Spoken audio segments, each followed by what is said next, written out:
Students, welcome back to our channel CG foundation. तो अब काफी चैप्टर्स की वीडियो आ चुकी है। आई होप तुम सब देख रहे होगे टाइम टू टाइम।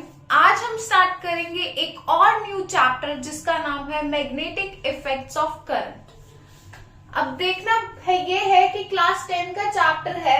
हमने ऑलमोस्ट बायोलॉजी कंप्लीट कर ली है क्लास 10 की, केमिस्ट्री के 2 चैप्टर्स कंप्लीट कर लिए हैं, फिजिक्स का भी ये दूसरा चैप्टर है। धीरे धीरे सिलेबस जैसे जैसे कंप्लीट हो रहा है, मैं सोच रही हूँ कि बीच बीच में तुम्हें थोड़े सैम्पल पेपर के क्वेश्चंस भी करा दिए जाएं, क्योंकि अब रिवीजन टाइम स्टार्ट होने वाला है। इट्स बेटर ना कि साथ साथ थोड़ा थोड़ा रिवीजन भी करते जाएं बाद में छोड़ने के बजाय। तो magnetic effects of electric current, electricity पिछला चैप्टर था, हम पढ़ चुके हैं कि इलेक्ट्रिसिटी क्या होता है, इलेक्ट्रिक करंट क्या होता है, इलेक्ट्रिक चार्जेस क्या होते हैं।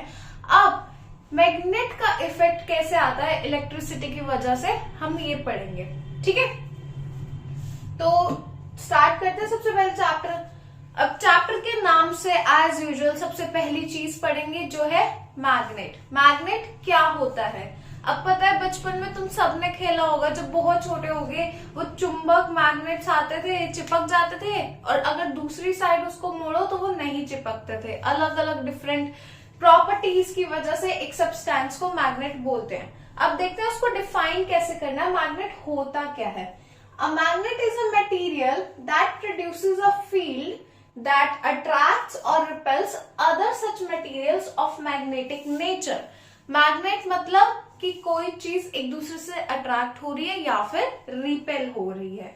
ठीक है, अब सब्सटेंसेस की बात हो रही है। यहां लिखा है lodestone is a naturally occurring magnet, it attracts materials like iron, निकल, कोबाल्ट एक्सेट्रा। बेसिकली मेटल्स की बात हो रही है। तो मेटल्स को मैग्नेट इजीली क्या करते हैं, अट्रैक्ट कर लेते हैं, और जो ऐसे सब्सटेंसेस हो गए जैसे इंसुलेटर्स हो गए, उनको मैग्नेट अट्रैक्ट नहीं कर पाते हैं, मतलब अपनी तरफ, अपनी मैग्नेटिक फील्ड की तरफ अट्रैक्ट नहीं कर पाते हैं। एक मैग्नेट एक ऐसा सब्सटेंस है जो एक ऐसी फील्ड प्रोड्यूस करता है अपने अराउंड, यानी कि अपने आसपास के अराउंड एक ऐसा एरिया बना देता है जिसकी वजह से क्या होता है, कोई भी सब्सटेंस जो उसकी फील्ड में आता है, अगर वो मेटल है, निकल हो गया, एल्यूमिनियम हो गया, तो क्या करेगा, उसके पास जाएगा, उससे अट्रैक्ट हो जाएगा। मैग्नेट समझ में आ गया। उसके बाद देखते हैं कि मैग्नेट है क्या, उसमें और प्रॉपर्टीज क्या क्या हैं। A magnet is always bipolar with poles named north and south poles. तो हमें पता चलता है यहाँ से कि एक मैग्नेट क्या होता है, बाइपोलर। बाइपोलर मीन्स 2 पोल्स होंगे हमेशा एक मैग्नेट के। पहला पोल क्या था, नॉर्थ पोल, और दूसरा पोल क्या था हमारे पास, साउथ पोल। ठीक है, ऐसे मैं मैग्नेट में आती हूँ, ये मेरा एक मैग्नेट है, इसके पास एक यहाँ पे नॉर्थ पोल है, एक यहाँ पे साउथ पोल है। जैसे हम डायरेक्शंस बोलते हैं ना, डायरेक्शंस, उसी तरह से हम क्या बता रहे हैं, पोल्स बता रहे हैं, north and south pole. These two poles always exist together। इसका मतलब है कि एक मैग्नेट में ये पोल्स हमेशा साथ में होंगे। ऐसा नहीं हो सकता कि एक मैग्नेट में सिर्फ नॉर्थ पोल ही प्रेजेंट है या फिर सिर्फ साउथ पोल ही प्रेजेंट है। And can not be separated, अलग नहीं हो सकते, चाहे तुम एक मैग्नेट को कितना ही छोटे पीसेस में कट कर दो, एक बड़े मैग्नेट को छोटे पीसेस में कट कर दो, फिर भी सेम रहेगा। पोल्स उसमें 2 ही प्रेजेंट होंगे, एक सिंगल पोल प्रेजेंट नहीं होगा।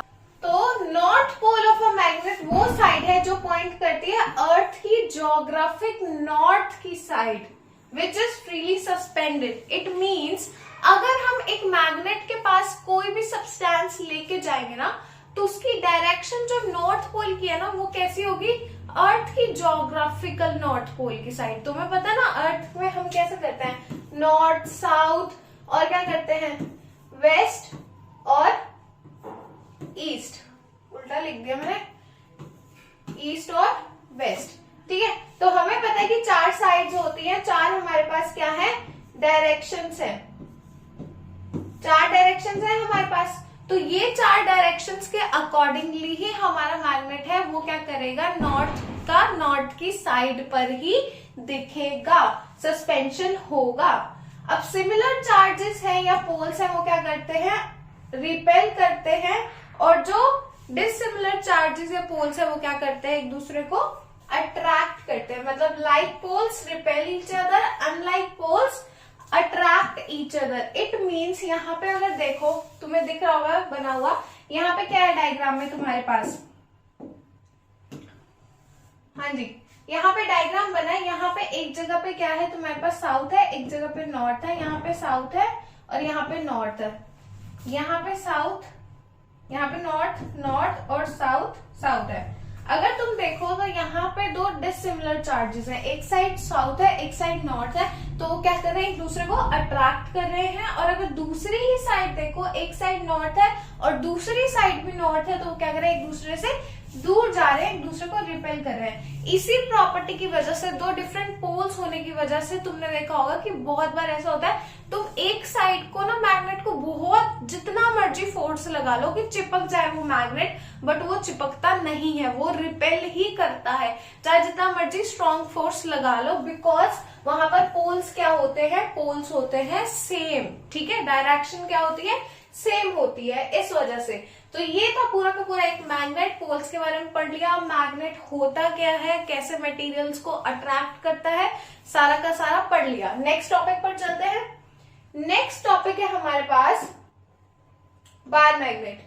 अब मैग्नेट पढ़े तो बार मैग्नेट तुम्हारे सिलेबस में है, बट बार मैग्नेट के अलावा भी बहुत सारे मैग्नेट्स होते हैं इस दुनिया में, इस धरती पे बहुत सारे अलग अलग शेप्स के मैग्नेट है। अब हमें पता चल गया एक ऐसा सब्सटेंस है जिसे हम मैग्नेट प्रोड्यूस कर सकते हैं, तो हम उसको किसी भी शेप में बना सकते हैं, जरूरी थोड़ी है कि एक ही शेप में। बट सिलेबस में इंपॉर्टेंट क्या है, बार मैग्नेट, तो हम क्या पढ़ेंगे, बार मैग्नेट पढ़ेंगे। एक बार मैग्नेट क्या है, इज एक रेक्टेंगुलर ऑब्जेक्ट है, रेक्टेंगल की शेप में ऐसे एक ऑब्जेक्ट है बार की शेप में, ठीक है, किसका है, कंपोज्ड ऑफ आयरन, स्टील या फिर किसी भी form of ferromagnetic substance. Ferromagnetic substance क्या होता है, पहले यहाँ ये देख लेते हैं, एक वर्ड आया, तो फेरोमैग्नेटिक वो मैग्नेट्स है जिनमें परमानेंट मैग्नेटिज्म होता है, ठीक है, यानी कि अगर उसको मैं कहीं भी किसी भी जगह पर किसी भी फील्ड में रखूंगी तो उसका मैग्नेटिक इफेक्ट रहेगा ही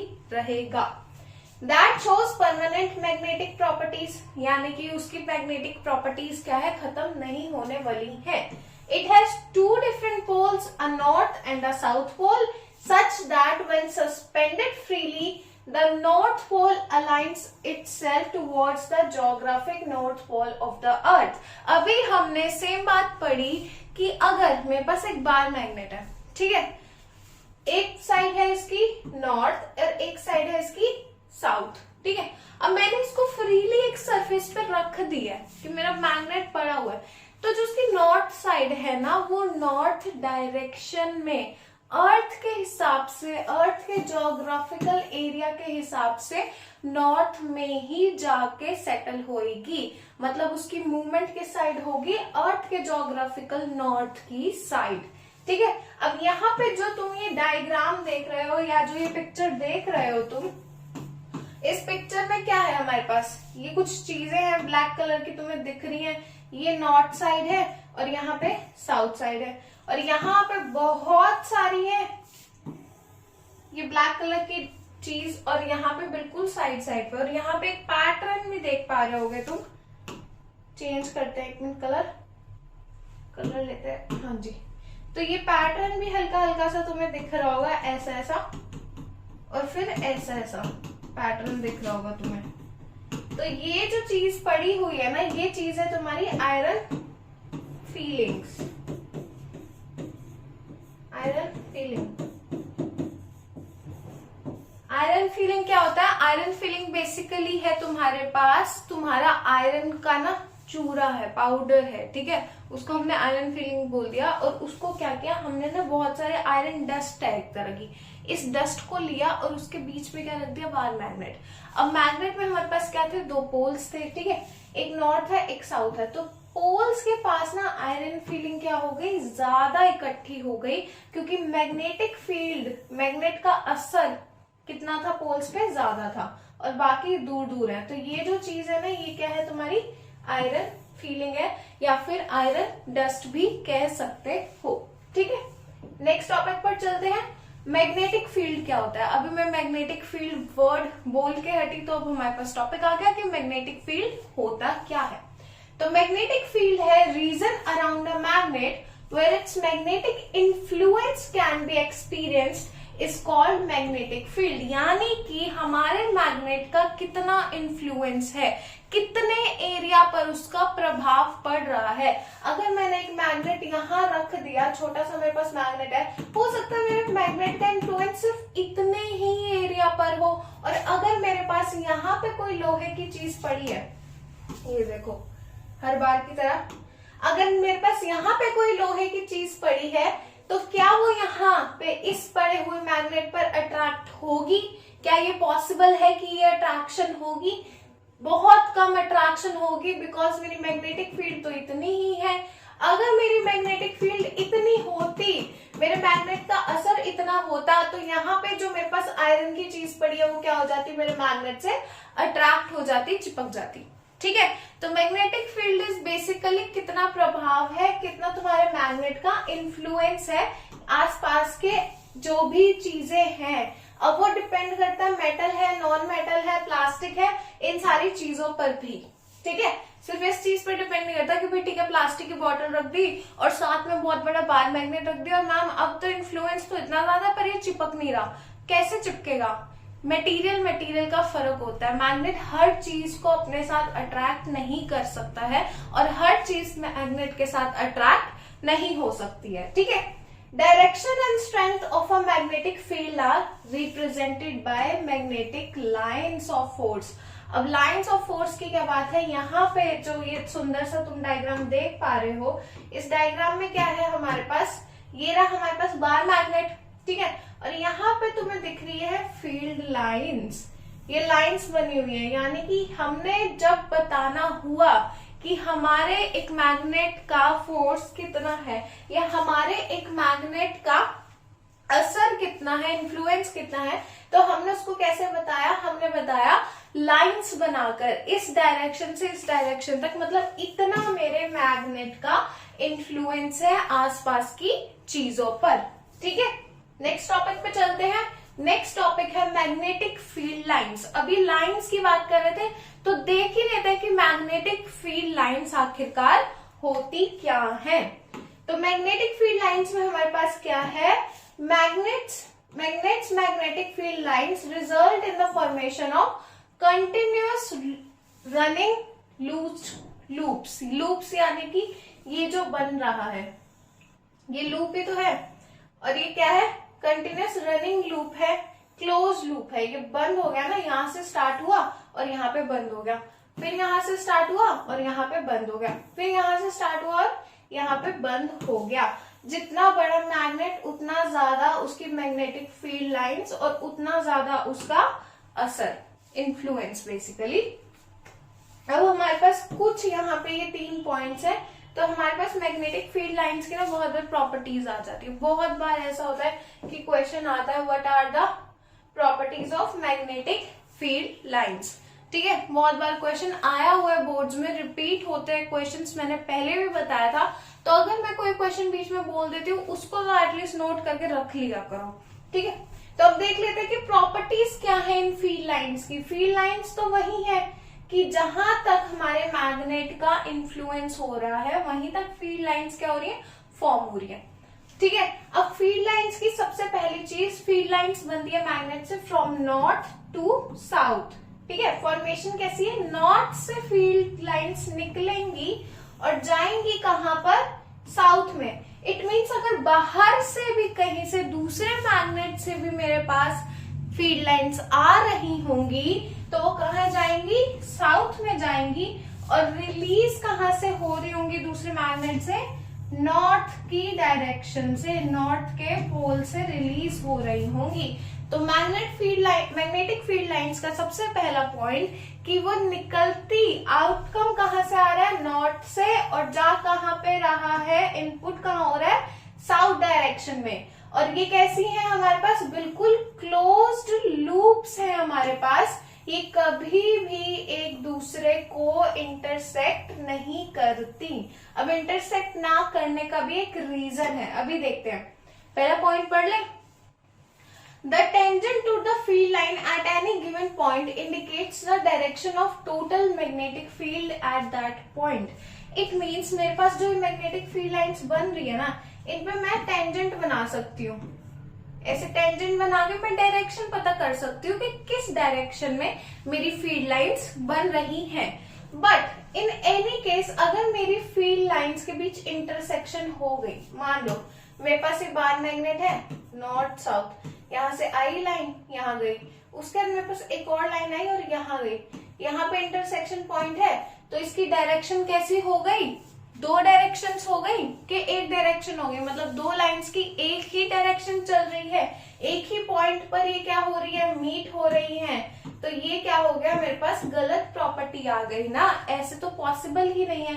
मुझे अगर एक पर्टिकुलर सिर्फ एक फील्ड लाइन की डायरेक्शन के बारे में पता करना है तो वो दोनों सेम पॉइंट पर मीट नहीं कर सकती, इसलिए यहाँ पे लिखा है there is no intersection between the magnetic field lines. तो मैग्नेटिक फील्ड लाइंस के बीच कोई भी पॉइंट ऑफ इंटरसेक्शन नहीं होता है।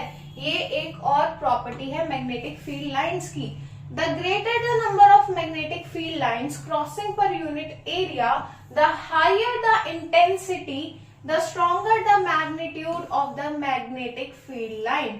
इसका मतलब है जितनी ज्यादा मैग्नेटिक फील्ड लाइन बाहर आ रही है, जितनी ज्यादा मैग्नेटिक फील्ड लाइन बाहर बन रही है, उतना ही स्ट्रॉन्गर क्या होगा, मैग्नीट्यूड होगा। मैग्नीट्यूड बेसिकली एक एरिया ले लो, ठीक है, मैग्नीट्यूड की बात है, एरिया ले लो, उसका मतलब है कि उतनी ही इंटेंसिटी, उतना ही इन्फ्लुएंस उस मैग्नेट का क्या होगा, ज्यादा होगा। ये बात मैंने अभी मैग्नेटिक फील्ड में भी तुम्हें बताई थी। तो ये कुछ पॉइंट्स हैं। एक और पॉइंट है हमारे पास, अभी हमने देखा था बार मैग्नेट के टाइम पे जब हमारे पास आयरन फीलिंग थी यहाँ पे या आयरन डस्ट थी, तो यहाँ पे इस पोल्स के एरिया पे क्या था, बहुत ज्यादा आयरन फीलिंग्स अटैच हुई थी। तो जो मैग्नेटिक फील्ड लाइंस की बात हो रही है, मैग्नेटिक फील्ड लाइंस हमेशा डेंसर कहाँ पे होंगी, पोल्स में। डेंसर मतलब उनकी डेंसिटी सबसे ज्यादा कहाँ होगी, पोल्स में। अगर तुम बाकी फील्ड लाइंस को भी यहाँ पर देखो तो क्या है, वो सेपरेटली शो हो रही हैं, वेरिएबल हम उसको देख सकते हैं, लेकिन अगर पोल्स की बात करूं तो डेंसिटी क्या है, ज्यादा है। तो मैग्नेटिक फील्ड लाइंस हमेशा डेंसर कहाँ पे होंगी, एट पोल्स। नेक्स्ट टॉपिक पर चले, magnetic field lines for a closed loop. अब हम बात करते हैं क्लोज्ड लूप में मैग्नेटिक फील्ड लाइंस कैसी होती हैं। तो सिंस मैग्नेट्स हैव डाइपोल्स, यानी कि दो पोल्स है हमारे पास मैग्नेट्स में, तो क्या है हमारे पास, magnetic field lines must originate and end, यानी कि कहीं से तो ओरिजिन होगा और कहीं पर तो खत्म हो रही होंगी। Therefore, by convention, it starts at North Pole and moves towards South Pole. यानी कि मैग्नेट लिया मैंने, ठीक है, नॉर्थ यहाँ लिया हमने, साउथ यहाँ लिया, नॉर्थ से स्टार्ट हुई साउथ पे गई, नॉर्थ से स्टार्ट हुई साउथ पे गई, ठीक है, यही लिखा है यहाँ तक। Hence it forms closed loop. तो ये इसने क्या बना दी, closed loop. The closer or denser the magnetic field lines, greater is the magnetic field strength. यानी कि जितनी ज्यादा मैग्नेटिक फील्ड लाइंस एक दूसरे के पास होंगी और जितनी ज्यादा इन नंबर्स होंगी, उतना ज्यादा क्या होगा, मैग्नेट का स्ट्रेंथ होगा, उतना ज्यादा वो स्ट्रॉन्ग मैग्नेट होगा। डिफाइन कर सकते हैं कि वो स्ट्रॉन्ग मैग्नेट होगा। उसके बाद है हमारे पास magnetic field due to a current carrying conductor. अब हमारे पास करंट की भी बात होगी क्योंकि चैप्टर में मैग्नेट करंट दोनों की बात हो रही है। तो देखते हैं कि magnetic field due to a current carrying conductor में क्या है, क्या चल रहा है यहाँ पे। When electric current flows through a current carrying conductor, it produces a magnetic field around it. This can be seen with the help of a magnetic needle which shows deflection. अब देखो यहाँ पे हमने लिया क्या, मैग्नेट लिया, ठीक है, करंट इनवर्ड्स और आउटवर्ड्स, यहाँ पे दो चीजें लिखी हुई हैं, पता नहीं तुम्हें कितना क्लियर है, ये इनवर्ड्स है और ये क्या है, आउटवर्ड्स है, ठीक है। अब मैंने क्या लिया, एक करंट कैरिंग कंडक्टर लिया। इट मीन्स मैंने एक ऐसी वायर ली या कोई भी चीज ली जिससे करंट पास हो रहा है, ठीक है। करंट कैरिंग कंडक्टर मतलब उससे करंट पास हो रहा है, एक वायर से करंट पास हो रहा है। तो मैंने अगर उसके पास रख दी एक नीडल, यहाँ पे तो नॉर्थ साउथ पोल, कंपस ही ले लो, कंपस की नीडल रख दी, एक कंपस ली, कंपस हुआ जिससे डायरेक्शन का पता चलता है, ठीक है। अब कंपस ली और एक करंट कैरिंग कंडक्टर है उसके पास। जैसे ही करंट पास हो रहा है मेरे पास एक वायर में से, तो मेरी नीडल ने क्या शो किया, डिफ्लेक्शन शो करी। मेरी नीडल ने क्या शो किया, हिलना शुरू किया और नॉर्थ की तरफ उसने क्या बताई, डायरेक्शन बताई। अभी बताया था ना कि अर्थ के ज्योग्राफिकल नॉर्थ की साइड ही मैग्नेट डायरेक्शन बताता है। तो मेरी नीडल ने भी क्या किया, नॉर्थ की साइड पर डायरेक्शन बताई। तो इससे मुझे पता चला जब भी मैं एक करंट कैरिंग कंडक्टर के पास कोई ऐसा एलिमेंट रखती हूँ या कुछ भी ऐसा मेटल या सब्सटेंस रखती हूँ, तो वो क्या फील करता है, उसके पास क्या इंड्यूस होती है, एक मैग्नेटिक फील्ड उसके पास इंड्यूस होती है, एक मैग्नेटिक इफेक्ट उसके पास इंड्यूस होता है। और हमारा करंट कैरिंग कंडक्टर कैसा बिहेव करने लगता है, एक मैग्नेट की तरह बिहेव करने लगता है, ठीक है। The more the current, the higher the deflection। इसका मतलब है जितना ज्यादा करंट होगा उतना ज्यादा नीडल में डिफ्लेक्शन आएगा। अब यहाँ पे एक पॉइंट है तुम्हारे पास, नॉर्थ साउथ की डायरेक्शन है, नॉर्थ में से मैग्नेटिक फील्ड निकली, साउथ में गई, नॉर्थ में से फिर निकली, साउथ में गई। तो हमारे पास करंट इनवर्ड्स आ रहा है एक साइड और करंट एक साइड आउटवर्ड्स जा रहा है अकॉर्डिंग टू द डिफ्लेक्शन और अकॉर्डिंग टू द पोल्स। ये है हमारे पास करंट कैरिंग कंडक्टर में। और अगर डायरेक्शन ऑफ करंट रिवर्स की जाए, करंट की डायरेक्शन रिवर्स कर दी, तो डायरेक्शन ऑफ डिफ्लेक्शन भी क्या हो जाएगी, रिवर्स हो जाएगी। यहाँ पे हमारे पास नॉर्थ टू साउथ था, यहाँ पे मैंने क्या किया, साउथ टू नॉर्थ और साउथ टू नॉर्थ। तो मेरे करंट की भी डिफ्लेक्शन क्या हो गई, चेंज हो गई, और मेरी मैग्नेटिक फील्ड की भी डिफ्लेक्शन क्या हो गई, चेंज हो गई। यहाँ पे करंट बाहर आने लग गया और यहाँ पे करंट कैसा जा रहा था, इनवर्ट्स जा रहा था। नेक्स्ट टॉपिक पर चले।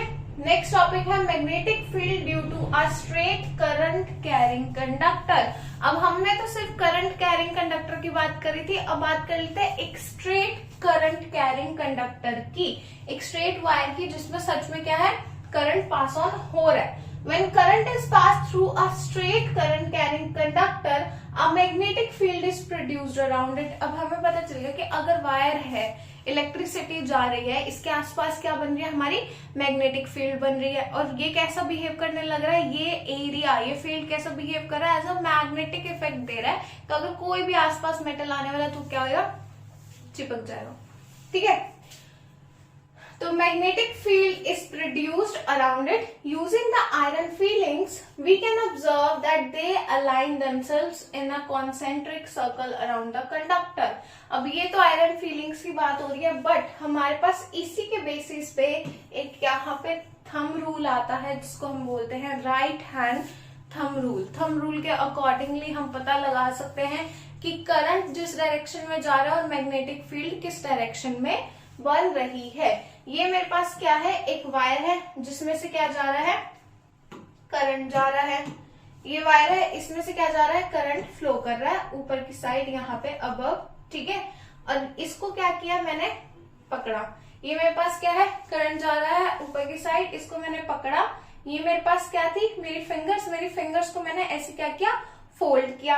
और मेरी फिंगर्स क्या बताती है मुझे, direction of the field which field, magnetic field, यानी कि मैग्नेटिक फील्ड यहां से स्टार्ट होके ऐसे अंदर की साइड बनेगी।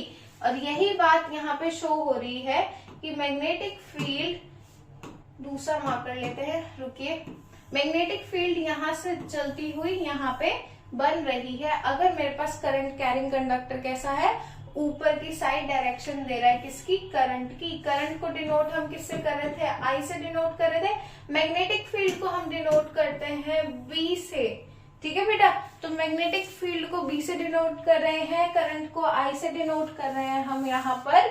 और हमारे पास क्या है, राइट हैंड थंब रूल है वो, which states direction of current, और हमें बताता है करंट के अकॉर्डिंगली कि मैग्नेटिक फील्ड की डायरेक्शन कहाँ पर बन रही है। अब एक चीज तो यहाँ होगी, अगर मैं इसको ऐसे कर दूं, मेरा करंट नीचे की साइड आ रहा है, डाउनवर्ड्स की साइड आ रहा है, तो मेरी मैग्नेटिक फील्ड की डायरेक्शन कैसी होगी, इस साइड हो जाएगी मेरी मैग्नेटिक फील्ड की डायरेक्शन। तो इस रूल से हम अच्छे से पता लगा सकते हैं कि मेरी मैग्नेटिक फील्ड की डायरेक्शन कैसी है, according to the direction of current. ठीक है, यहां तक हो गया, क्लियर है। नेक्स्ट टॉपिक हमारे पास क्या है, magnetic field through a circular loop. अभी हमने स्ट्रेट लाइन में पढ़ा था, अगर स्ट्रेट करंट कैरिंग कंडक्टर था। अब हम बात करें किसकी, एक सर्कुलर लूप की। यहाँ पे तुम देख रहे हो इस ढंग से एक सर्कुलर लूप बना हुआ है, ऐसे करके ऐसे एक सर्कुलर लूप बना है। ठीक है, और यहाँ पे अगर तुम देखोगे तो मैग्नेटिक फील्ड लाइंस भी ड्रॉ हुई हैं, और यहाँ पे हमने क्या किया, उस सर्कुलर लूप को कनेक्ट कर दिया एक बैटरी से, ताकि करंट भी पास ऑन हो सके। करंट पास ऑन होगा तभी तो हमारे पास मैग्नेटिक फील्ड बनेगी, तभी तो मैग्नेट की प्रॉपर्टी जनरेट होगी। उसके बाद क्या देखेंगे हम, यहाँ पे कंडक्टर है, वही करंट कैरिंग कंडक्टर जो सर्कुलर लूप के फॉर्म में। अब जब हम सर्कुलर लूप की बात करते हैं ना बेटा, तो हर सर्कुलर लूप के ना छोटे छोटे पार्ट को हम इंक्लूड करते हैं as an small straight current carrying conductor. अगर मैं यहाँ पे बात करूं तो मतलब इसके हर पॉइंट पर ना मैग्नेटिक फील्ड लाइंस जनरेट हो रही हैं, ऐसे ऐसे ऐसे हर पॉइंट पे इसके मैग्नेटिक फील्ड लाइंस जनरेट हो रही है, बिकॉज हर पॉइंट को हमने इंक्लूड किया है कि छोटे छोटे पीसेस में straight current carrying conductor join होकर बना रहा है एक सर्कुलर करंट कैरिंग लूप। इसलिए उसके हर पॉइंट पर हमें क्या देखने को मिलेगा, मैग्नेटिक फील्ड लाइंस देखने को मिलेंगी। अब एक बार देख लेते हैं कि क्या लिखा है हमने। The right hand thumb rule can be use for a circular current carrying conductor. पता लगा सकते हैं अगर करंट की डायरेक्शन किस साइड है, उसी के अकॉर्डिंगली मैग्नेटिक फील्ड लाइंस क्या होंगी, फॉर्म होंगी। ठीक है, उसके बाद क्या है, हम क्या कर सकते हैं, स्मॉल स्ट्रेट लाइंस के सेगमेंट्स में, क्योंकि हमने अभी बताया जो करंट कैरिंग कंडक्टर है सर्कुलर कॉइल में, उसको मैंने कैसे इंक्लूड किया, उसको मैंने इंक्लूड किया कि वो किससे बना है, छोटे छोटे छोटे स्ट्रेट करंट कैरिंग कंडक्टर के सेगमेंट से। यानी कि मेरे पास ये छोटा छोटा करते करते ज्वाइन करते करते क्या हो गया, मेरे पास एक बड़ा सा क्या बन गया, लूप बन गया, और इसलिए उसके हर पॉइंट पर मुझे मैग्नेटिक फील्ड लाइंस देखने को मिलेंगी। Every point on the wire carrying current gives rise to a magnetic field lines that appear as straight lines at the centre. इसलिए मुझे सेंटर पे दिखेगा कि स्ट्रेट लाइंस है, क्योंकि सेंटर पर मेरे पास कोई भी करंट कैरिंग लूप या कंडक्टर नहीं है, कोई भी वायर का पीस नहीं है।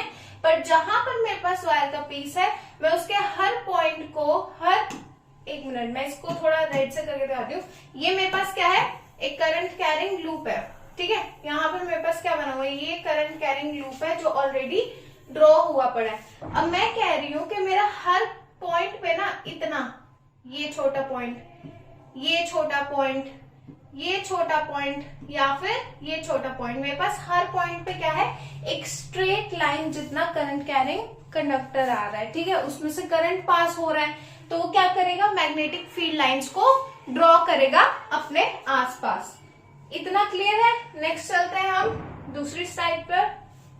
हाँ जी, तो strength of the magnetic field at the centre of loop coil किसकी वजह से डिपेंड होता है। कोई भी कॉइल की बात कर लो, किसी भी लूप की बात कर लो, तो मैग्नेटिक फील्ड की स्ट्रेंथ किन किन चीजों पर डिपेंड करती है। सबसे पहली चीज है रेडियस कितना है कॉइल का, छोटी सी कॉइल है, बड़ी कॉइल है, क्योंकि कॉइल के रेडियस की वजह से इट मींस उसकी लेंथ इंक्रीज हो रही है। ठीक है, लूप की लेंथ इंक्रीज हो रही है, तो strength of the magnetic field क्या होती है, हमेशा इनवर्सली प्रोपोर्शनल होती है किसके, रेडियस ऑफ द कॉइल के। अगर रेडियस बढ़ता है तो मैग्नेटिक फील्ड क्या होती है, डिक्रीज होती है। ठीक है, मैग्नेटिक फील्ड किसके इनवर्सली प्रोपोर्शनल हुई, रेडियस के।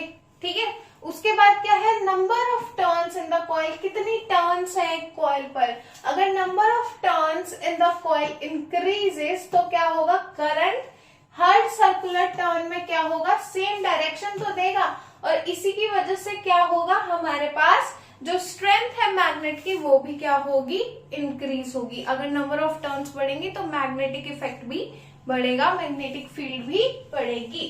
Strength of the current flowing in the coil. अब स्ट्रेंथ, करंट किस स्ट्रेंथ से फ्लो कर रहा है, कितने एम्पियर का करंट है उस हिसाब से, ठीक है। करंट में भी हमारे पास क्वांटिटीज होती है ना, ऐसा तो नहीं होता हमारे पास एक ही क्वांटिटी में करंट रन कर रहा है, करंट में हमारे पास वैल्यूज होती है। तो strength of the current increases, अगर हमारे पास 200 एम्पियर का करंट जा रहा है तो हमारे पास मैग्नेटिक फील्ड लाइंस भी इंक्रीज होंगी एज कंपेयर टू अगर मेरे पास एक 50 एम्पियर का करंट जा रहा है एक मैग्नेटिक फील्ड लाइंस पर से। नेक्स्ट टॉपिक है हमारे पास magnetic field due to a current carrying solenoid. Current in a solenoid or current carrying solenoid. उससे पहले समझ लेते हैं कि सोलेनोइड होता क्या है। सोलेनोइड की बात करें तो सोलेनोइड क्या है मेरे पास, सोलेनोइड ना ऐसे is a coil of many circular windings wrapped in the shape of a cylinder. अब बहुत सारी मैंने वायर ली और वायर को मैंने एक round and round and round and round क्या कर दिया, कॉइल कर दिया, और उसके पास क्या है, उसके थ्रू उससे क्या पास कराया मैंने, करंट पास कराया, और इस तरह का जो मैग्नेटिक फील्ड जनरेट हुआ उसको मैं बोल रही हूँ कि अब मेरे पास ये चीज क्या है, मेरी सोलेनोइड है, ठीक है। और it behave similar to a bar magnet, क्योंकि इसमें से इलेक्ट्रिक फील्ड जनरेट हुई, इट मींस मैग्नेटिक फील्ड भी जनरेट हुई, इसलिए बिहेव कैसा करता है, as a bar magnet behave करता है। Producing a very similar pattern to that of a bar magnet to increase the strength of a soft iron core is used। अब क्या करते हैं, ये तो हमारे पास पता चल गया कि सोलेनोइड क्या है। जब हम n नंबर ऑफ टर्न्स लेते हैं, मतलब n नंबर ऑफ टर्न्स है हमारे पास एक कॉइल में, बहुत सारे नंबर ऑफ टर्न्स एक कॉइल के हमने लिए और उससे क्या क्या करंट पास थ्रू करा है। अब इसकी स्ट्रेंथ को बढ़ाने के लिए ना मैं क्या करती हूँ, एक और चीज यूज करती हूँ, मैं एक आयरन का पीस ले लेती हूँ जो इसके पास इंसर्ट करती हूँ, ठीक है, और उससे करंट कैरी कराऊंगी। जब उससे करंट स्टार्ट होगा तो मेरे पास सोलेनोइड की स्ट्रेंथ इंक्रीज हो जाएगी, इट मीन्स मेरे पास मैग्नेटिक फील्ड भी क्या हो जाएगी, बढ़ जाएगी। अब सेम उसी डायरेक्शन से, एक नॉर्थ है एक साउथ है, और उसी डायरेक्शन से मैं क्या करूंगी, मैग्नेटिक फील्ड लाइंस को ड्रॉ करना स्टार्ट करूंगी।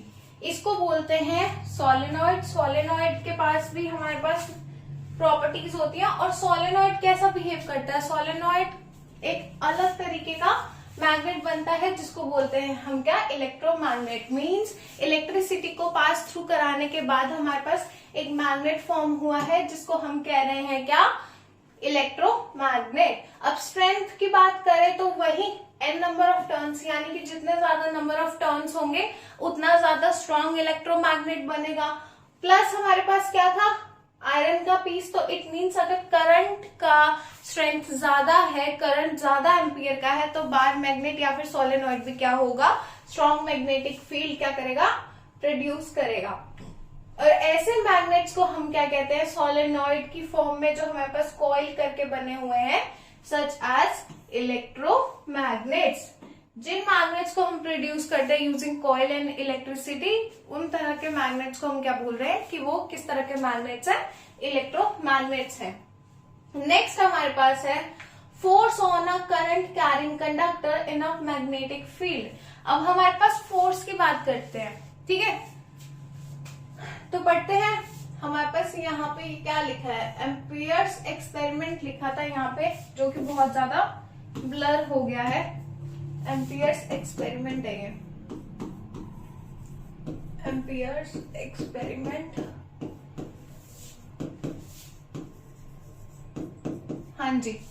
तो ऐसा कुछ एम्पियर ने एक्सपेरिमेंट किया पता लगाने के लिए कि कितना फोर्स एक्ट करता है जब एक मैग्नेटिक फील्ड जनरेट हो रही है या इंड्यूस हो रही है। When an electric conductor is placed in a magnetic field, it experiences a force. ठीक है, this force is directly proportional to current and is also perpendicular to its length and magnetic field. इसका मतलब है जो force है ना हमारे पास, force को हमने डिनोट किया किससे, F से। किसी भी करंट कैरिंग कंडक्टर के पास जब भी वो एक मैग्नेटिक फील्ड के पास होता है, कोई भी करंट कैरिंग कंडक्टर, तो जो फोर्स उस पर लग रहा है ना, उसने कुछ फोर्स एक्सपीरियंस किया, मतलब किसी ना किसी तरह का प्रभाव एक्सपीरियंस किया, और वो फोर्स कैसे है, डायरेक्टली प्रोपोर्शनल है किसके, करंट के।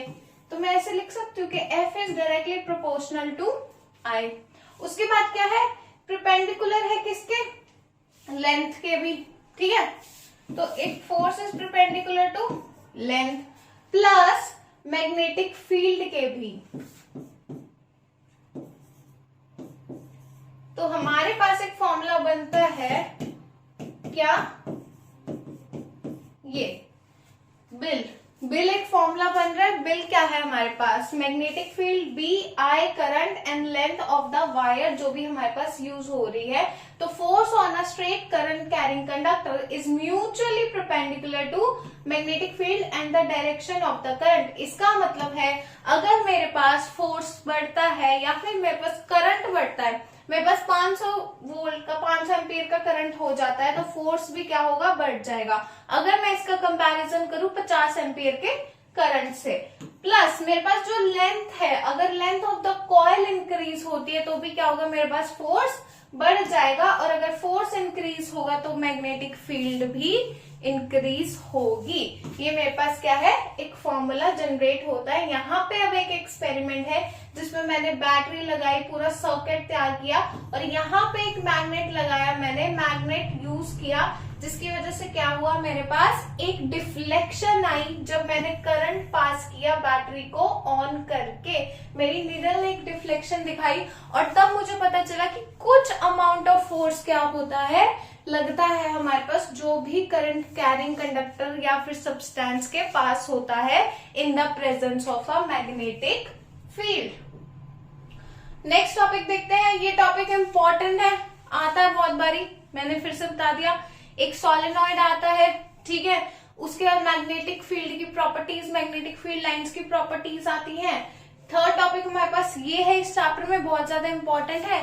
इस चैप्टर में 2-3 और ऐसे टॉपिक्स है जैसे इलेक्ट्रिक जनरेटर, मोटर, ये सारे तुम्हारे कट हैं, इस बार नहीं आने हैं, तो हम नहीं पढ़ रहे हैं। हम 2022 और 2023 दोनों के अकॉर्डिंगली जो बोर्ड्स होने वाले हैं उसके अकॉर्डिंगली ही सिलेबस कंप्लीट कर रहे हैं, ठीक है। तो अब देखते हैं लेफ्ट हैंड फ्लेमिंग रूल क्या कह रहा है। लेफ्ट हैंड का Fleming rule, this is left hand. तो ये ऐसा कुछ बना हुआ है, यहाँ पे तुम्हें चित्र दिख जाएगा। तो देखते हैं क्या कह रहा है। Fleming's left hand rule state करता है direction of force applied to a current carrying wire is perpendicular to both direction of current as well as magnetic field. इसका मतलब है कि फ्लेमिंग लेफ्ट हैंड रूल से हम पता लगा सकते हैं फोर्स की डायरेक्शन, किस डायरेक्शन में फोर्स लग रहा है, मैग्नेटिक फील्ड की direction plus current carrying wire की डायरेक्शन, मतलब करंट किस डायरेक्शन में जा रहा है, ये बाय यूजिंग 3 फिंगर्स। ये तुम्हारे पास तुम्हारी 3 फिंगर्स हैं। इन फर्स्ट 3 फिंगर्स को यूज करके तुम पता लगा सकते हो कि तुम्हारे पास करंट की डायरेक्शन क्या है, मैग्नेटिक फील्ड की डायरेक्शन क्या है, प्लस फोर्स की डायरेक्शन क्या है। अब ये क्या है हमारे पास, थंब हमारा डिनोट करता है किसको, थर्स्ट या फिर मोशन को, बेसिकली फोर्स को, ठीक है। उसके बाद क्या है हमारे पास, पहले पढ़ लेते हैं। Fleming left hand rule state करता है अगर हम अरेंज करें अपने थंब, 4 फिंगर और मिडल फिंगर को लेफ्ट हैंड के perpendicular to each other, then the thumb points towards the direction of force experienced by the conductor. It means thumb क्या डिनोट करता है, thumb डिनोट करता है फोर्स को जो करंट कैरिंग कंडक्टर पर लग रहा है। उसके बाद मेरी 4 फिंगर क्या डिनोट करती है, 4 फिंगर बताती है मैग्नेटिक फील्ड को। ये देखो फोर्स, मैग्नेटिक फील्ड, और जो मेरे पास क्या है मिडिल फिंगर है वो क्या डिनोट करती है, करंट को, कि उस कॉइल पर करंट किस डायरेक्शन में जा रहा है। अगर मेरे पास एक करंट इस डायरेक्शन में जा रहा है, इट मींस मैग्नेटिक फील्ड किस डायरेक्शन में लग रही है, इस डायरेक्शन में, और जो मेरे पास फोर्स है वो क्या है, उन दोनों के परपेंडिकुलर है, ठीक है बेटा। तो फ्लेमिंग लेफ्ट हैंड रूल क्या स्टेट करता है हमको, हमें बताता है कि हमारे पास फोर्स की डायरेक्शन क्या है, मैग्नेटिक फील्ड की डायरेक्शन क्या है, और किस चीज की डायरेक्शन है हमारे पास, करंट की डायरेक्शन क्या है। नेक्स्ट टॉपिक है हमारे पास AC and DC current. Electricity में मैंने एसी डीसी ऐसे ही इंट्रोड्यूस किया था, पूरा ढंग से बताया नहीं था, बट अब हमारे पास इस चैप्टर में एसी डीसी एक और इम्पोर्टेंट टॉपिक है जिस पर से क्वेश्चन बनके आता है। AC is basically alternating current and DC is direct current. AC is alternating current and DC is direct current. अब एसी और डीसी का डिफरेंस देख लेते हैं। जो डीसी है हमारे पास, डीसी क्या है हमारे पास, इलेक्ट्रिक चार्ज फ्लो करता है सिर्फ एक डायरेक्शन में, ठीक है, सिर्फ एक डायरेक्शन में इलेक्ट्रिक चार्ज फ्लो कर रहा है, वो है हमारा डायरेक्ट करंट। एसी में हमारे पास इलेक्ट्रिक चार्ज क्या करता है, चेंज करता है अपनी direction periodically, it changes its direction differently and periodically. तो ये पहला मेजर डिफरेंस। उसके बाद क्या है, DC can not transfer at long distance because of very large energy loss. DC current बिल्कुल डायरेक्ट सोर्स से आ रहा है, ठीक है, और एक ही डायरेक्शन में जा रहा है, और इसमें क्या है हमारे पास एनर्जी लॉस क्या होता है, ज्यादा होता है, क्योंकि बहुत ज्यादा स्पीड और एनर्जी से आ रहा है तो एनर्जी लॉस भी क्या होगा, ज्यादा होगा। इसलिए हम डीसी को, डायरेक्ट करंट को बहुत ज्यादा लॉन्ग डिस्टेंस तक ट्रांसफर नहीं कर सकते। एसी करंट सेफ है ट्रैवल करने के लिए एट लॉन्ग डिस्टेंसेस, तो इसलिए हमारे घरों में भी किस तरह का करंट आता है, सप्लाई होता है, AC current, alternating current supply होता है हमारे घरों में, फैक्ट्रीज में, हर जगह, ठीक है। उसके बाद क्या है, फ्रीक्वेंसी डीसी की क्या होती है, 0 होती है। और अगर मैं बात करूं यहाँ पे, तो यहाँ पे जनरेटिंग फ्रीक्वेंसी होती है 50 से 60 hertz in an AC current. तो फ्रीक्वेंसी डीसी की तो कुछ है ही नहीं, और एसी की मेरे पास 50 से 60 हर्ट्ज क्या है, फ्रीक्वेंसी होती ही होती है। अब जो मेरे पास डीसी करंट है वो क्या करता है, उसका मैग्नीट्यूड करता है वेरी विथ टाइम कांस्टेंट, यानी कि मैग्नीट्यूड वेरी कर सकता है। अभी ज्यादा करंट भी पास ऑन हो सकता है और कम करंट भी पास ऑन हो सकता है, वो वेरी करेगा, लेकिन टाइम क्या रहेगा, कांस्टेंट रहेगा। जो हमारे पास एसी करंट है, current of magnitude varying with time, इसका मतलब है जितने की जरूरत है उतना ही पास ऑन हो रहा है, टाइम के साथ मैग्नीट्यूड भी क्या कर रहा है, वेरी कर रहा है। जो सोर्स है अवेलेबिलिटी का वो क्या है, बैटरी या सेल है, और जो सोर्स अवेलेबिलिटी का वो क्या है, जनरेटर या फिर मेन। एक मेन से कनेक्ट किया एसी को एंड देन सप्लाई करी वायरिंग के थ्रू। लेकिन जो डीसी का सोर्स है वो बैटरी सेल डायरेक्ट सोर्स होता है, और ये हमारे पास ऑल्टरनेटिंग करंट क्या है, ऑल्टरनेटिवली, इट मीन्स सप्लाई जो है अलग अलग लिमिटेड अमाउंट में है, डायरेक्ट सप्लाई नहीं है।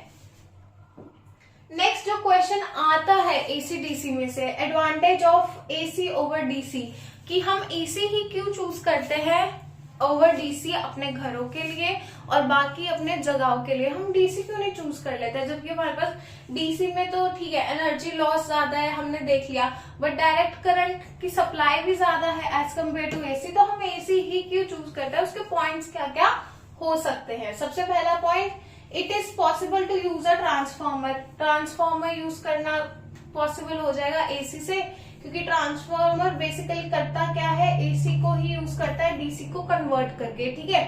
डिस्ट्रीब्यूशन एफिशिएंसी क्या है, हाई है। एफिशिएंसी का मतलब है कि ज्यादा इस्तेमाल हो सकता है, चीजों का नुकसान कम होगा, एनर्जी लॉस कम होगा, और एफिशिएंसी क्या रहेगी, हाई रहेगी। जनरेशन इसकी इजी है और इकोनॉमिकल है, मतलब बजट फ्रेंडली भी है।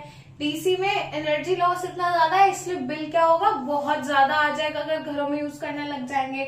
Construction of AC equipment machines क्या है, हमारे पास सिंपल है, मतलब हमें इसकी जो कंस्ट्रक्शन है इन मशीन्स की उसको करना ज्यादा आसान है एज कम्पेयर टू डीसी, ठीक है। इंस्टॉलेशन कॉस्ट भी क्या है, कम है।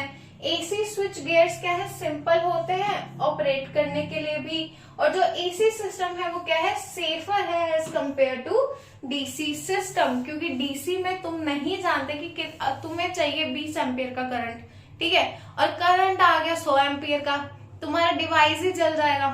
शॉर्ट सर्किट हो जाएगा, बहुत सारी चीजें हो जाएंगी, तो तुम उस चीज को कंट्रोल नहीं कर पाओगे। लेकिन ऑल्टरनेटिंग करंट में उतना ही लिमिटेड अमाउंट ऑफ करंट की सप्लाई होने वाला है जितना अमाउंट ऑफ करंट हमें चाहिए किसी भी डिवाइस के लिए। अब इतने सारे डिवाइसेस हैं हमारे पास, हर डिवाइस को अलग अलग एम्पियर का करंट चाहिए ना। चार्जर को अलग चाहिए, गीजर को अलग चाहिए, एसी को अलग चाहिए, ट्यूबलाइट को अलग चाहिए। तो हमें क्यों चाहिए भाई कि डायरेक्ट सप्लाई ले लें। डायरेक्ट सप्लाई में इट मीन्स हमारे पास अनलिमिटेड है, कोई लिमिट नहीं है उस करंट के पास ऑन होने की। अगर 20 एम्पियर चाहिए ना, तो वहां से सप्लाई से 100 एम्पियर आया तो डिवाइस ही जाएगा तुम्हारा, तो लॉस ही लॉस है। ऊपर से इकोनॉमिकल भी नहीं है, ये तो चार्जेस इतने इसके ज्यादा हैं। तो इसलिए हम यूज क्या करते हैं, हम यूज करते हैं हमारे पास AC over DC. Next topic पर चले, डोमेस्टिक इलेक्ट्रिक सर्किट। अब डोमेस्टिक इलेक्ट्रिक सर्किट क्या होता है। डोमेस्टिक मीन्स घर पे यूज होने वाले हमारे पास जो इलेक्ट्रिक सर्किट्स हैं, उसको समझने से पहले कुछ टर्म समझ लेते हैं। जैसे हमारे पास पहली टर्म है फ्यूज। फ्यूज का एक प्रोटेक्टिव डिवाइस है जो हम यूज करते हैं इलेक्ट्रिकल सर्किट में in the times of overloading. अगर ओवरलोडिंग हो रही है, ठीक है, करंट बहुत ज्यादा ओवरलोड कर रहा है, बाय एनी चांस करंट बहुत ज्यादा ओवरलोड कर रहा है, या बहुत ज्यादा एसी यूज हो रहा है, उसके साथ गीजर यूज हो रहा है, बहुत सारे अप्लायंसेस एक टाइम यूज हो रहे हैं, तो ओवरलोडिंग की वजह से क्या होता है, हमारे पास ना दो तीन वायर्स होती हैं। ठीक है, पहले वायरिंग का सिस्टम समझते हैं, फिर मुझे लगता है फ्यूज समझना चाहिए, तो रुको। हाँ जी सॉरी, पहले वायरिंग का सिस्टम समझते हैं। हमारे पास ना 3 वायर्स होती है, ठीक है। ये एक हमारे पास डोमेस्टिक इलेक्ट्रिक सर्किट है, हमारे पास 3 वायर्स हैं। पहली वायर है live wire. Live wire is basically positive, ठीक है, पॉजिटिव वायर है, लाइव वायर है। उसके बाद हमारे पास है neutral wire which is negative in charge. तो हमारे पास एक तो रेड कवरिंग में लाइव वायर है, ठीक है, उसके बाद न्यूट्रल वायर है, तो 2 वायर्स के हमारे पास सर्किट्स हैं, ठीक है। उसके बाद थर्ड, अगर तुमने स्विच देखे होंगे तो तुम्हारे पास ऐसे ऐसे ऐसे बने होते हैं स्विच, ऐसे ऐसे बने होते हैं ना, तो उसमें से 3 तो है ही कि 2 वायर्स है, लाइव वायर और न्यूट्रल वायर, ठीक है, जो स्विच बोर्ड में जा रही है। एक तीसरी वायर है जो ग्रीन कलर से इंसुलेट होती है, जिसका नाम है अर्थ वायर, अर्थिंग के लिए वायर होती है। अगर इन एनी केस ओवरलोड हो जाता है हमारे पास इलेक्ट्रिसिटी का, तो वो इलेक्ट्रिक चार्ज कहाँ चला जाएगा, धरती पे, अर्थ पर चला जाएगा। इसलिए एक अर्थिंग के लिए वायर कनेक्ट करना इंपॉर्टेंट होता है, ठीक है। डोमेस्टिक अप्लायंसेस में जो पॉजिटिव वायर है उसकी इंसुलेशन कैसी है, रेड कलर की। जो नेगेटिव वायर है उसकी इंसुलेशन कैसी है, ब्लैक कलर की। और जो अर्थिंग के लिए वायर है उसकी इंसुलेशन कैसी है हमारे पास, ग्रीन कलर की। अब वायर तो तुम्हें पता चल गई, तो अब देखते हैं एक फ्यूज क्या होता है। वायरिंग का सिस्टम समझ आ गया। फ्यूज एक प्रोटेक्टिव डिवाइस है एक इलेक्ट्रिकल सर्किट के लिए जब ओवरलोडिंग हो जाती है। तुमने बहुत बार सुना होगा कि फ्यूज उड़ गया। फ्यूज उड़ गया मतलब बेसिकली फ्यूज ने क्या किया, जो ओवरलोडिंग होने वाली थी और जिसकी वजह से हो सकता था कि ब्लास्ट हो जाता, वो सर्किट जल जाता, या फिर पूरे घर की वायरिंग में क्या लग जाती, वायरिंग में दिक्कत आ जाती या बिजली चली जाती। फ्यूज ने वो चीज अपने ऊपर ले ली और क्या किया, फ्यूज खुद उड़ गया। फ्यूज मतलब बेसिकली खुद पे नुकसान ले लिया और घर की वायरिंग को बचा लिया। ओवरलोडिंग कॉज कैसे होती है, जब न्यूट्रल और लाइव वायर यानी कि हमारी प्लस पॉजिटिव और नेगेटिव वायर क्या करती है, एक दूसरे के कांटेक्ट में आती है ड्यू टू या तो डैमेज हो गई है या फिर उनका जो लाइन का फॉल्ट आ गया, इस वजह से ड्यू टू एनी रीजन हमारी न्यूट्रल और लाइव वायर क्या हो गई, एक दूसरे से अटैच हो गई और इस वजह से हमारा फ्यूज क्या हो गया, ओवरलोडिंग हो गई, या फिर हमारा जो करंट था वो ढंग से पास ऑन नहीं हो पाया, ठीक है। In times of overloading, the current in circuit increases। अगर ओवरलोडिंग के टाइम पे करंट बढ़ता है तो क्या होता है, बहुत ज्यादा हैजार्डियस हो जाता है, जूल्स हीटिंग यहाँ पे आती है। इसका मतलब है कि पता है कि ओवरलोड हो रहा है, ठीक है, इतना सप्लाई नहीं हम दे सकते, बट फिर भी ओवरलोडिंग हो रही है और उसके बावजूद क्या है, हमारे पास करंट इंक्रीज होता जा रहा है। करंट हम यूज करे जा रहे हैं, हम बंद नहीं कर रहे अपने स्विचेस को बंद नहीं कर रहे और यूज करे जा रहे हैं तो क्या होता है, जूल्स हीटिंग इफेक्ट तुमने इलेक्ट्रिसिटी में पढ़ा था। इट मीन्स वायर क्या होती है, गर्म होनी स्टार्ट हो जाती है। तो अब जो इंसुलेशन है ना वो भी मेल्ट होनी स्टार्ट हो जाएगी, और इसी वजह से क्या होता है, फ्यूज डिवाइस मेल्ट हो जाता है और सर्किट क्या हो जाता है, ब्रेक डाउन हो जाता है, और इसी की वजह से फ्लो ऑफ द करंट भी रुक जाता है। ठीक है, तो इसको बोलते हैं फ्यूज। नेक्स्ट है हमारे पास, नेक्स्ट इज शॉर्ट सर्किट। अब बहुत बार सुना होगा तुमने कि शॉर्ट सर्किट हो गया। तो शॉर्ट सर्किट होता क्या है, short circuit is caused by touching of live wires and neutral wires and a sudden large current flows. मतलब वही सेम सिचुएशन है कि लाइव वायर और हमारे पास न्यूट्रल वायर ने एक दूसरे को क्या किया, ओवरलैप किया, टच किया, और क्या हो गया, लार्ज करंट एकदम से फ्लो हो गया। इसकी वजह से क्या हुआ, ये क्या रीजंस हो सकते हैं, या तो इंसुलेशन में दिक्कत है, जो बाहर की आउटर कवरिंग में दिक्कत है, या फिर इलेक्ट्रिकल अप्लायंसेस में कोई फॉल्ट है, इस वजह से भी ऐसा हो सकता है। और सर्किट जब हमारे पास उड़ जाता है, सर्किट में सप्लाई खराब हो जाती है, या तुम्हें ऐसे दिखता है कि थोड़ी सी फायरिंग हुई है, that is known as short circuit. Last topic है अब हमारे पास क्या, डोमेस्टिक इलेक्ट्रिक सर्किट है, कैसा दिखता कैसे है। अब लाइव वायर के पास वोल्टेज कितनी होती है, 220 वोल्ट, और कवर्ड होती है किससे, रेड इंसुलेशन से। ठीक है, अर्थ वायर के पास होता है 0 वोल्ट, यानी कि अर्थ में हम जो भी एक्सेस ऑफ करंट आ रहा है वो जाएगा। ठीक है, इसलिए 0 वोल्ट है यहाँ पे। और कवर्ड किससे होती है, ग्रीन इंसुलेशन से। न्यूट्रल वायर के पास ब्लैक इंसुलेशन होती है, और हमारे हाउस रिसीव करते हैं एसी इलेक्ट्रिक पावर ऑफ, मतलब पावर सप्लाई हमें कितनी मिलती है घरों में, 220 volt with a frequency of 50 hertz की फ्रीक्वेंसी के साथ आता है एसी करंट हमारे पास। ठीक है, अब यहाँ देखो सारी वायर्स हैं और इलेक्ट्रिक बोर्ड का फ्यूज है यहाँ पे इलेक्ट्रिसिटी का। इलेक्ट्रिक मीटर है जो क्या नोट करता है, रीडिंग नोट करता है कि कितना इलेक्ट्रिक करंट कितनी फ्रीक्वेंसी कितनी स्पीड के साथ पास ऑन हो रहा है। अब डिस्ट्रीब्यूशन हो गया, इस सर्किट इस बॉक्स से डिस्ट्रीब्यूशन होगा अलग अलग अप्लायंसेस में, अलग अलग बोर्ड्स के। ये देखो ये स्विचेस बने हुए हैं जिसमें तुम अपना चार्जर लगाते हो या फिर कोई भी अप्लायंस का क्या केबल लगाते हो, तो ये स्विचेस है। तो यहाँ पे इस डिस्ट्रीब्यूशन बॉक्स के बाद डिस्ट्रीब्यूशन होगी तुम्हारे घरों में, अलग अलग सप्लाई होगी, जिस अमाउंट पे, जिस चीज को जितना अमाउंट चाहिए इलेक्ट्रिसिटी का, 20 एम्पियर 5 एम्पियर, उतना ही सप्लाई होगा। टोटल कितनी आती है, 220 वोल्ट, और सप्लाई कितनी होती है फ्रीक्वेंसी के साथ, 50 हर्ट्ज। तो ये था तुम्हारे पास domestic electric circuit. Now chapter is complete. कुछ नहीं है इस चैप्टर में, और बहुत इजी सा चैप्टर है। थ्योरेटिकल पोर्शन ज्यादा है, समझने वाला पोर्शन ज्यादा है कि करंट कैसे प्रोड्यूस होगा, करंट की वजह से मैग्नेटिक फील्ड कैसे बनेगी, उसकी डायरेक्शन कैसी होगी, एसी डीसी का डिफरेंस हो गया, सोलेनॉइड क्या होता है, और फ्लेमिंग लेफ्ट हैंड रूल। ये सारे इंपॉर्टेंट टॉपिक्स हैं। एक बार चैप्टर अच्छे से पढ़ लो, वन शॉट वीडियो देख लो, क्वेश्चंस अच्छे से सॉल्व करने स्टार्ट कर दो। किसी चीज में समझ नहीं आ रहा, दिक्कत आ रही है, पैटर्न समझ नहीं आ रहा, तो मैसेज कर देना, कमेंट बॉक्स में बता देना क्या दिक्कत आ रही है। ठीक है, और बस पढ़ाई करते रहो। Thanks for watching.